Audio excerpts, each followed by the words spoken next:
l'a bastonné, on l'a frappé avec fracas et on l'a fusillé. Et après, on l'a déposé dans le coffre de sa voiture. C'était comme une bombe lorsqu'on l'a appris. Le journaliste haïtien Némi Joseph a été assassiné en 2019 dans sa ville natale de Mirebalais. Depuis, 10 autres journalistes ont été assassinés dans ce pays ravagé par l'instabilité. Face à une corruption généralisée, l'État s'est effondré, les gangs ont pris le contrôle de la capitale, la population vit sous la menace. Je suis allée sur place en mars dernier, dans la région du Plateau central, pour reprendre le travail de ce journaliste réduit au silence. Il enquêtait notamment sur l'implication de figures politiques dans la contrebande à la frontière avec la République dominicaine. Il était très populaire. Le problème, c'est de l'impunité. La situation de mon pays me tue aussi.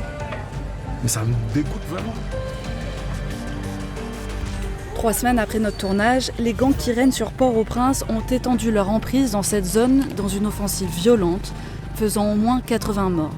Les routes ont été presque totalement coupées, la ville de Mirebalais est tombée aux mains des gangs. La population a massivement fui la région, prisons, commissariats, villas de luxe, tout a été pris par les hommes armés. Ils se sont même emparés de la principale station de radio locale, celle de Némi Joseph, rebaptisée Taliban FM, du nom de l'un des gangs. Avec notre partenaire haïtien Aïbo Post, nous avons poursuivi l'enquête de ce journaliste réduit au silence, notamment sur l'ancien sénateur Rony Célestin, inculpé dans son assassinat.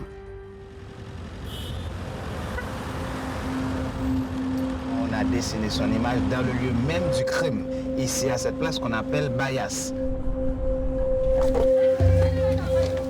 Il était un vrai archétype, un vrai modèle pour nous autres journalistes. On a dit que c'était purement politique et on croit que jusqu'à présent, c'est un crime d'État. On a dit de lui qu'il parle trop et on devait l'éteindre. Némi Joseph animait des émissions politiques à l'antenne de la radio Panic FM. Il pointait du doigt des pratiques de corruption, de contrebande qui ont mis le pays à terre et contribué à l'essor des groupes armés. Il dénonce toujours le pouvoir en place, la mauvaise gouvernance, la corruption, tout ça, et surtout les contrebandiers. Les contrebandes, ce sont des produits interdits qui traversent la frontière dominicaine 2 ou 3 fois. Et nous étions à la frontière pour voir le fonctionnement de la frontière. Comment fonctionnaient les businessmen, comment fonctionnaient les chauffeurs ou bien les conducteurs qui portaient des marchandises. Alors, nous sommes partis sur les routes frontalières avec la République dominicaine, ici à Belader. C'est là que transite l'essentiel des biens dont Haïti dépend. Sur le chemin du retour vers Port-au-Prince, les chauffeurs de camions sont régulièrement extorqués par des gangs positionnés à des checkpoints. Dans ce camion, je vais charger 50 tonnes de fer à peu près. C'est toujours la même chose. On paie, les hommes armés, on passe 50 000 gouttes de camion. Environ 300 ou 400 $. Mec. Quand je descends à Port-au-Prince, je n'ai pas besoin de ma vie. J'abandonne ma vie et je le reprends quand je retourne. La mort ne me fait pas peur parce que je vais passer par la mort. Il me faut préparer pour ça. La ville de Belader est l'un des 5 points de passage autorisés entre les deux pays. Alors chaque jour, des centaines de camions passent ici, transportent des marchandises, de l'huile, du ciment, du fer, mais aussi cachés dans les cargaisons, de la drogue et des armes. La douane ne fait pas exactement son travail. C'est un fait, tout le monde peut le constater.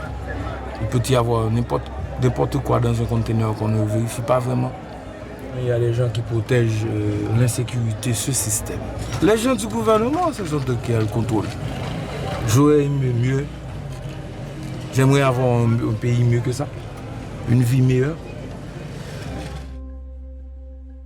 Parmi les hommes politiques influents dans la contrebande de cette zone et sur lesquels enquêtait Némi Joseph, figure l'ancien sénateur Rony Célestin. Selon les experts de l'ONU, il s'appuierait sur un réseau de douaniers corrompus grâce auquel il aurait bâti sa fortune, parfois même en transportant des armes et des munitions à destination du gang des 400 Maozo.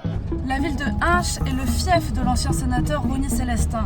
Il vit ici à quelques mètres, derrière ses grands murs et barrières en bois. L'ancien sénateur est sanctionné par les États-Unis et le Canada pour ses liens présumés avec le trafic de drogue et les gangs armés.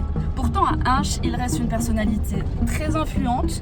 Il a aussi plusieurs entreprises ou encore une boîte de nuit.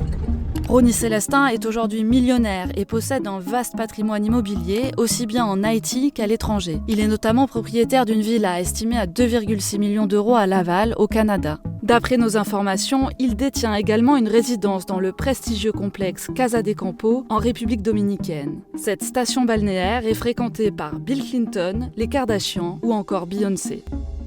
Néhémie Joseph n'hésitait pas à révéler les activités de Ronnie Célestin au micro de Panic FM. Il se savait en danger. À peine 11 jours avant sa mort, il publiait un post sur Facebook alertant sur les menaces à son égard, accusant Ronnie Célestin et l'ancien maire de la ville de Mirebalais, Lionel Casséus. Tous deux font partie des 8 personnes inculpées dans l'assassinat de Néhémie Joseph. Néhémie disait la vérité en ce qui concerne les mauvaises actions du gouvernement. Et c'est pourquoi il se sentait gêné avec Néhémie. Quand Néhémie parle, les gens tremblent. En octobre 2019, 10 octobre, Néhémie Joseph a trouvé sa mort par des sbires du pouvoir en place. Et nous demandons encore justice pour Néhémie, justice pour la communauté, justice pour la société. Le fief de Ronnie Célestin est pour l'instant épargné par les gangs. Mais à Mirebalais, la violence règne toujours. Toutes les personnes que nous avons rencontrées ont dû fuir. Certains ont même dû quitter le pays. Ronnie Célestin n'a pas répondu à nos sollicitations. Joint par téléphone, un de ses avocats nie toute implication de son client dans le meurtre de Néhémie Joseph, ni de près, ni de loin. En créole, on voit Ethan Milot à Balais. Cela signifie qu'on a éliminé Néhémie Joseph, mais il y en a d'autres personnes qui continuent de parler, de critiquer, c'est-à-dire on éteint une voix, mais plusieurs autres continuent de parler.